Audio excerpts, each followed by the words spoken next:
माता की मंच पर मेरे साथ उपस्थित मेरे मार्गदर्शक पार्टी के स्थापित नेता सुभाष आर्य जी, जो अपने आप में भीष्म पितामह हैं। मुझे लगता है कि जितनी पार्टी और निगम की जानकारी इनके पास है उतना किसी और के पास नहीं हो सकती। तो आदरणीय सुभाष जी को नमस्कार। मंडल अध्यक्ष भाई नितिन जी, बहन रायता भाटी जी और मेरे बड़े भाई रमेश खन्ना जी, लंबा जिनके साथ काम का अनुभव रहा है, लगातार दिल्ली की सीलिंग हो या कोई भी मुद्दा जिस पर मिलकर हमने चर्चा की और काम किया, भाई रमेश खन्ना जी, कत्याल साहब जो कि मंदिर में अनेक तरह के धार्मिक अनुष्ठान करते हुए सामाजिक कार्यों को भी इस तरह से आगे बढ़ा रहे हैं, मैंने वहाँ जाकर देखा है।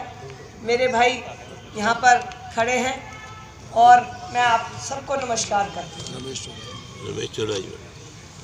रमेश जी, अच्छा पूर्व अध्यक्ष रमेश जी, क्योंकि रोशनी कम है तो मैं देख नहीं पा रही। रमेश चोला जी के साथ उपस्थित सभी साथियों को नमस्कार।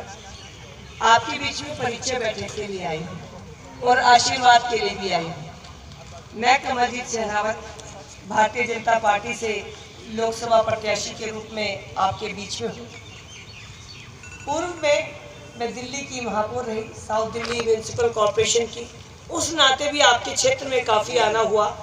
लेकिन आज जिस तरह से आई हूँ उसमें एक अंतर था, क्योंकि उस समय सिर्फ जो मीटिंग होती थी वो अटेंड की और निकल गए, तो कभी आप लोगों से ऐसे बैठने का मौका नहीं हुआ।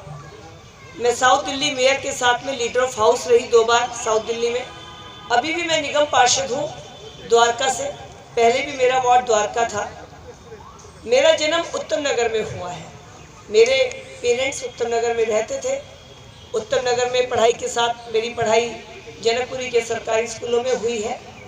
मेरी qualification MCom, BEd, law, post graduate diploma, CA, inter, यानी जो मेरे सामने आया मैंने उससे पढ़ने की कोशिश की और उसकी वजह से थोड़ी छोटी उम्र में ही मैं पीजीटी कॉमर्स केंद्रीय विद्यालय में टीचर लग गई।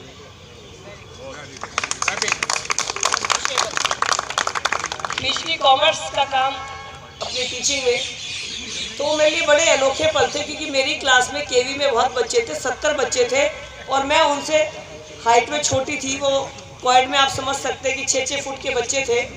तो एक हफ्ता तो मुझे उनसे खुद की रक्षा के लिए कि वो मेरी वहाँ पे रैगिंग ना कर दे, क्योंकि बच्चे बहुत शरारती होते हैं, खासकर 11th-12th के। लेकिन जब 2 महीने हो गए तो वो बच्चे मेरे लिए ऐसे हो गए थे जैसे सारे मेरे छोटे भाई बहन हैं।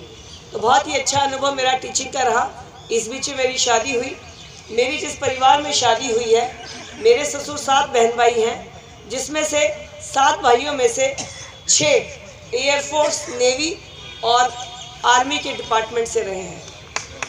हमारे दादाजी 2nd वर्ल्ड वॉर लड़ने गए थे और सिंगापुर वॉर में उनको विक्टोरिया क्रॉस मेडल भी मिला है। तो ये हमारे दादाजी का है। मेरा परिवार बहुत ही धार्मिक परिवार है।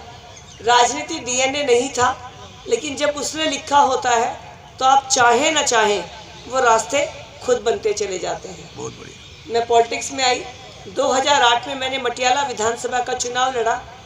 जिसने मेरे सामने चुनाव लड़ा उसकी टिकट 1 महीने पहले हो गई थी। मेरी टिकट दिल्ली की आखिरी टिकट थी मटियाला की।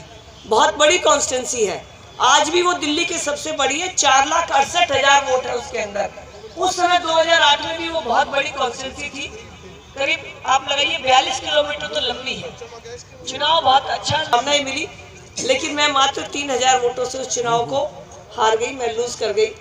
मेरे सामने जिसने चुनाव लड़ा वो नॉर्दर्न इंडिया का रिचेस्ट पर्सन था, वो सबसे अमीर था। मेरी शिक्षा दीक्षा तो ठीक थी, लेकिन लक्ष्मी मेरे पास शायद उतनी नहीं थी, जिसका उसने भरपूर इस्तेमाल किया और मेरा चुनाव थोड़ा सा कम समय होने की वजह से रह गया। इसकी वजह से नहीं रहा क्योंकि उसकी टिकट 1 महीने पहले हो गई थी। उसके बाद मैंने पार्टी संगठन में पहले भी काम करती थी, उसके बाद पार्टी संगठन में दोबारा काम शुरू हुआ। मैं 3 बार प्रदेश की मेन टीम में मंत्री रही, उसके बाद उपाध्यक्ष रही, महिला मोर्चा अध्यक्ष रही, मेयर रही, लीडर ऑफ हाउस रही, स्टैंडिंग कमेटी मेंबर रही। अब मैं दोबारा पार्षद हूँ, पार्टी की महामंत्री जनरल सेक्रेटरी हूँ मेन टीम के अंदर, जो कि महिलाओं को बहुत मुश्किल से जो पोस्ट मिलती है। और अब मैं आपके सामने आपकी लोकसभा की प्रत्याशी के रूप में हूँ। एक साधारण परिवार से आने वाली मैं व्यक्तित्व हूँ, जिसका कोई पॉलिटिकल बहुत बड़ा बैकग्राउंड नहीं है, जिनकी बाकी चीज़ें नहीं हैं, लेकिन शायद प्रधानमंत्री नरेंद्र मोदी जी नारी शक्ति वंदन जो लेकर आए वो मेरे लिए ही लेकर आए थे। 2029 में वो अधिनियम पास होगा, लेकिन मुझे इसका फ़ायदा अभी मिला जब मुझे दिल्ली में बांसुरी स्वराज जी और मुझे दोनों को लोकसभा, जो बहुत बड़ा दायित्व है, उसकी टिकट मिला है। तो मैं इतना ही कह सकती हूँ प्रधानमंत्री जी के बारे में कि मैं उनसे कभी पर्सनली नहीं मिली। एक टेबल पे बैठ के डिस्कशन करना, वो मेरे नेता हैं, उनसे हर महीने मुलाकात होती है, बट वो मुलाकात कोई मुलाकात नहीं है जब उनसे डिस्कशन ना हो। तो मेरी उनसे कभी कोई मुलाकात नहीं हुई, अमित शाह जी से नहीं हुई, नड्डा जी से नहीं हुई, और भी जितने मेरे जी हैं किसी से नहीं हुई। अचानक मेरी टिकट डिक्लेयर हो गई तो मुझे लगा कि मोदी है तो मुमकिन है, क्योंकि इससे बड़ा एक आज मेरा ना, क्योंकि कैंडिडेट के नाते लाइव था और मैं सामने ट्रैफिक में फंस गई, गली में वो गाड़ी कोई मुड़ रही थी, उन्होंने थोड़ा कर दिया तो मैं 20 मिनट लेट हो गई। टीवी पे लाइव है तो उनका फ़ोन आ रहा है कि एज ए कैंडिडेट आप ज्वाइन कर ले। तो मैं अपनी बात रखती हूँ। आज मैं जब आपके बीच में हूँ, आपसे ये उम्मीद लेकर आई हूँ, ये प्रार्थना करने आई हूँ कि आने वाले चुनाव में आप हमें वोट करिए। प्रधानमंत्री नरेंद्र मोदी 2014 में जब वो पहली बार प्रधानमंत्री बने तो उन्होंने अपना मैनिफेस्टो आपके सामने रखा। 2014 से 19 तक काम किया, स्वच्छता के ऊपर काम किया, उज्ज्वला योजना गरीब बहनों को चूल्हा सिलेंडर मुफ्त देने का काम किया। भारत के 18,000 गांव में जहां लाइट नहीं पहुंची थी उन घरों तक लाइट पहुंचाने का काम किया। देश में इस तरह से काम किया कि जो हमारे चीज़ें पहले आयात होती थी अब उनको निर्यात करना शुरू किया। रक्षा उत्पाद की बात करें, डिफेंस का सामान, तो वो भी 16,000 करोड़ रुपए का पिछले साल एक्सपोर्ट हुआ है, इंपोर्ट नहीं हुआ। इस तरह का काम किया और अपने टर्म में जो भी उन्होंने वादे किए थे उन वादों को पूरा किया और 2019 में अपनी रिपोर्ट कार्ड दी 90% काम पूरा करके। 2019 में जब फिर से चुनाव आया, फिर पार्टी का मैनिफेस्टो बना और उस मैनिफेस्टो की रिपोर्ट कार्ड अब हम आपके बीच में हाथ में लेकर आए हैं, जिसमें हमने 95% काम पूरे किए हैं। आप पिछला कोई भी वादा देखेंगे, हमारी इकॉनमी 11वें नंबर पर थी, वादा किया गया था पहली 5 में लेकर आएंगे। आज हमारी इकॉनमी यूके को पीछे छोड़कर पहले 5 के अंदर शामिल है, ये वादा हमने पूरा किया। 370-35 से एक नासूर था भारत के संविधान का। लोग कहते थे कि 370-35 से हटेगा उस दिन खून की नदियां बह जाएंगी, लेकिन प्रधानमंत्री जी ने 2014 से लेकर 19 के बीच में 18 बार जम्मू कश्मीर गए, 182 बार सारे केंद्रीय मंत्री गए, वहां के लोगों से मुलाकात की और हर महीने पीएमओ में एक मीटिंग रखी गई जिसमें वहां के कभी छात्र आते थे, कभी आरडब्ल्यू आती थी, कभी इमाम आते थे, कभी टीचर आते थे, कभी महिलाएं आती थी, यानी अलग अलग वर्ग की 60 मीटिंग उन्होंने पीएमओ में की 2014 से 19। और जैसे 19 में सरकार बनी उन्होंने 370-35 से हटाया और एक कंकड़ भी नहीं उठा, क्योंकि उनका दिल मोदी जी पिछले 5 सालों में जीत चुके थे। जो लोग कहते थे खून की नदियां बहेंगी, वो अपने जनता ने उनके ऊपर विश्वास नहीं किया, मोदी जी का साथ दिया। ट्रिपल तलाक कितना बड़ा अभिशाप, उनको दूर किया। कोई भी बहन अपना जीवन किसी एक व्यक्ति के लिए छोड़ कर आती है और जरा सा अगर मान लीजिए सब्जी में नमक ज़्यादा गिर गया, इस पर भी हमने तलाक होते हुए देखा। लेकिन इस पूरी घटना को देखते हुए जब हम लोग परेशान होते थे तो मोदी जी ने इस दर्द को समझा और ट्रिपल तलाक के कानून को ख़त्म किया। साथियों, कोई ऐसा वादा नहीं है जो उन्होंने पूरा ना किया हो। राम मंदिर, करतार साहिब सिंह जो हमारे करतारपुर जो हमारे गुरुद्वारे, हम यहाँ से खड़े होकर देखते थे, आज हम वहाँ तक पैदल जा सकते हैं। बहुत बड़ा अचीवमेंट है। और सबसे बड़ा वादा आज अभी थोड़ी देर पहले उन्होंने पास किया है CAA। कितनी बड़ी बात है। तो ये सब 2019 के जो वादे हैं वो 2024 तक पूरे किए हैं। आज आपके बीच में जब हैं तो हम सुझाव लेने के लिए आपके बीच में आ रहे हैं। हम आपसे पूछना चाहते हैं कि आप भारत में क्या देखना चाहते हैं और उन सुझावों को शामिल करके ही अगला मैनिफेस्टो बनेगा। तो वो मैनिफेस्टो मोदी साहब का नहीं होगा, वो मैनिफेस्टो भारत के सपनों का भारत होगा। हम 75 साल हो गए आज़ाद हुए, लेकिन इस आज़ादी के बाद देश को बनाने का सपना जैसा देश बना उन शहीदों ने नहीं देखा था। हमारे बच्चे मात्र 23 साल की उम्र में शहीद भगत सिंह, राजगुरु, सुखदेव अगर फांसी के फंदे पर झूले थे, दम निकले इस देश की खातिर, दम निकले इस देश की खातिर, बस इतना अरमान है, एक बार इस पर मरना 100 जन्मों के समान है, देख के तेरी मस्ती मेरा मन भी डोला, माहे रंग दे बसंती चोला। तो वो रंग दे बसंती चोला ऐसा भारत बनाने के लिए नहीं था, वो तो सपनों का भारत। लेकिन 75 साल में जो छूट गया उसको भूलते हुए अगले 25 साल विकसित भारत, आत्मनिर्भर भारत, सक्षम भारत, समर्थवान भारत, विश्व गुरु बनने वाला भारत, इसकी नींव हमें रखनी है। और इसकी नींव अगर रखनी है तो देश का नेतृत्व ऐसा चाहिए कि सीमाएं घटे नहीं, दुश्मन बढ़े नहीं और दुश्मन की आंख उठे नहीं। तो अगर वो नेतृत्व कोई दे सकते हैं तो प्रधानमंत्री नरेंद्र मोदी जी ने दिया है और आपका आशीर्वाद उन्हें मिलेगा तो वो आगे भी इस नेतृत्व को देंगे। क्या मतलब था भारत के अंदर घुसकर बिना बात में हमारे सीआरपीएफ के 40 जवानों को उड़ा दिया गया, उनकी जरा सी बात और हमारे जवानों की जान चली गई। लेकिन प्रधानमंत्री जी ने एक ही बात कही, जवानों से पूछा, तीनों आर्मी के जो हमारे एयरफोर्स और नेवी के हेड है, चीफ, उनको बुला के पूछा क्या चाहते हो। उन्होंने कहा सर घर के अंदर घुसकर मार कर गए हैं, बदला चाहते हैं। मोदी जी ने अपनी टीम से पूछा, उस टीम में कईयों ने कहा बहुत दिक्कत हो सकती है, चाइना खिलाफ हो जाएगा, पाकिस्तान हो जाएगा, यूएन में प्रॉब्लम आ सकती है। तब मोदी जी ने दोबारा पूछा तीनों चीफ से कि आपके सामने ये सारी बातें कह रहे हैं, फिर भी मैं पूछना चाहता हूँ आप क्या चाहते हो। उन्होंने कहा सर तसल्ली तो जवानों की तब हुई होगी जब बदला होगा। तब मोदी जी ने कहा कि एक शर्त पर मैं आपको परमिशन दे सकता हूँ कि जितने बच्चे रात को 10 बजे वहां जाएंगे उतने ही सुबह 6 बजे वापस आएंगे, तो आप मिशन को जाने के लिए करने के लिए स्वतंत्र हैं। और पूरी रात मोदी जी आपने देखा होगा लाइव रहे और पाकिस्तान तो हाँ भी नहीं कर पाया, मेरे यहाँ बालाकोट स्ट्राइक हो गई। आप मिलाकर बात करने की ताकत आज सरकार में आई है, ना आप उठाकर बात करते हैं ना झुकाकर बात करते हैं।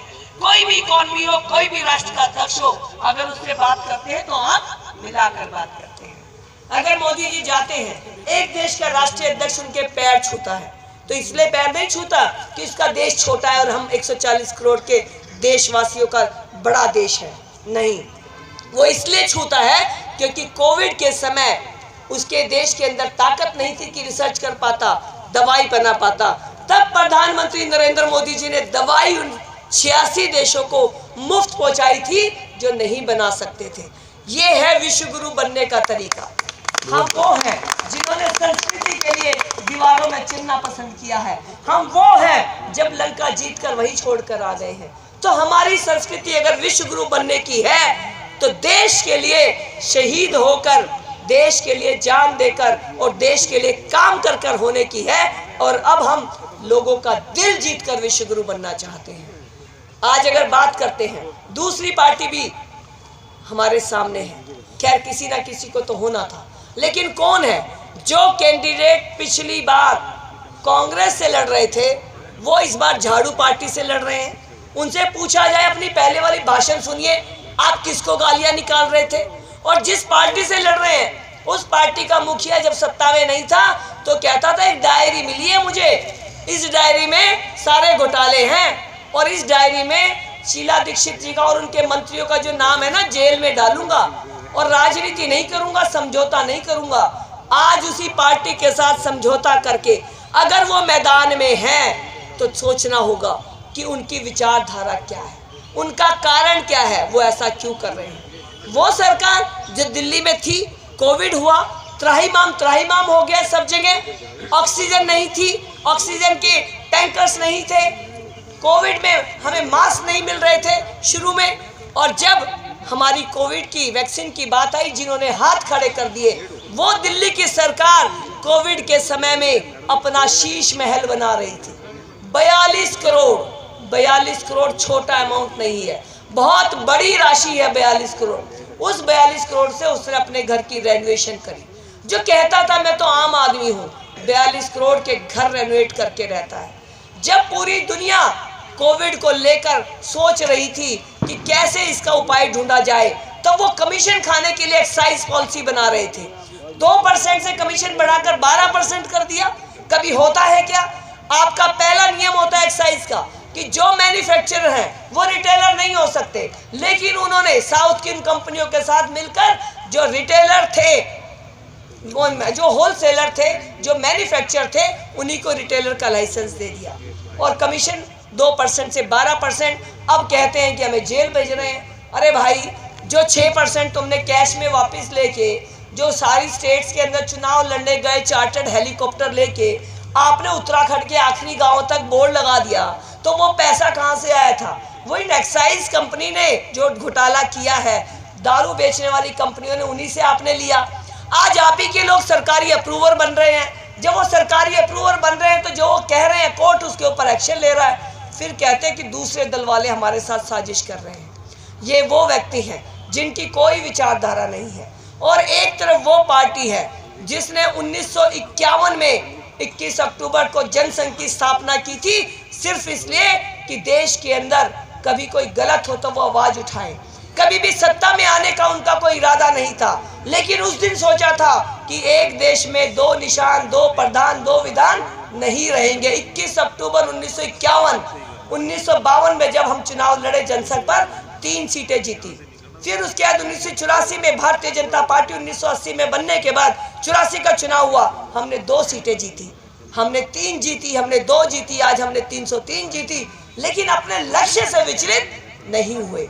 जो सोचा था कि भारत में 370 और 35 से हटनी चाहिए, उसको आज हटाकर आपके बीच में रिपोर्ट कार्ड है आपके बीच में।